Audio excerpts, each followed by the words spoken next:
সমিতির বেলায় আপনার কি সভানেত্রী সবাই মিলে বেশি করবেন আপনারা। আবার দল করার সময় দলের 5 জন মিলে গ্রুপের নেতা করতে হবে, একজন, তাই না?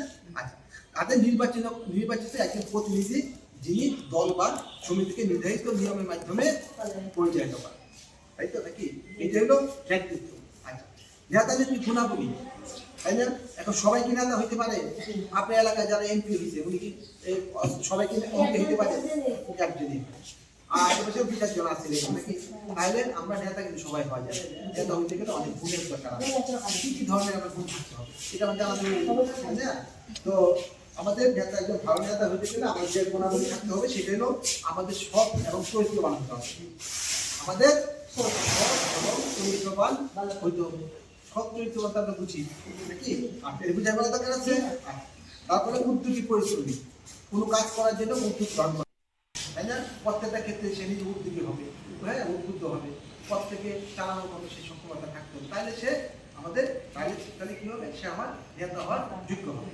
তারপর নীতিবান তো বুঝেন, হ্যাঁ, মানে কোনো অসৎ কাজ করবে না, তার নীতিতে সে চলবে, সব সৎভাবে চলবে, তাই না? সবার উপকারের জন্য যা কিছু করা সেটা করবে, আমার নিয়ে স্বার্থ দেখবো না, এগুলো নীতিবান নাকি? তারপর সাহসী হতে হবে, কোনো একটা দায়িত্ব নিতে গেলে, কোনো একটা কাজ করতে গেলে তার সাথে সাহস থাকতে হবে। সাহসী না হলে কাজ করা যাবে না। আমার 5 জনের দায়িত্ব নিয়ে কাজ করে ফেলবে, সাহস নিয়ে আগে নিতে হবে, তাহলে কিন্তু সে ভালো নেতা হচ্ছে। এবং নেতার গুণ কিন্তু এটা। তারপর ধৈর্যশীল, কোনো কাজ করতে যায় ধৈর্য হারাইলে হবে? কথায় ধৈর্য হারাই ফেলে, খেপা যায়, মানুষের প্রতি আগ্রাসী মনোভাব পোষণ করে, মারতে যায়, ধরতে যায়, হবে?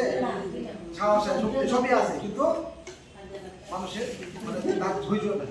মানুষের সাথে ভালো সম্পর্ক রাখা, একটু ধৈর্য সহকারে, মাথা ঠান্ডা করে কাজ করবে, সবাইকে সম্মান করবে, এই ধরনের ধৈর্য যদি না থাকে তাহলে সে কে হবে না। তাহলে আমরা তার আমরা ভালো হবো।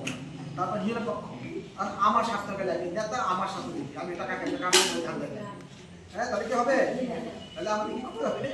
হ্যাঁ, উপকার করার জন্য স্বার্থপর হতে হবে না, নিরপেক্ষভাবে সবাই আমাকে সমান, আমি যে কাজটা করবো সবাইকে সমান চোখে দেখবো।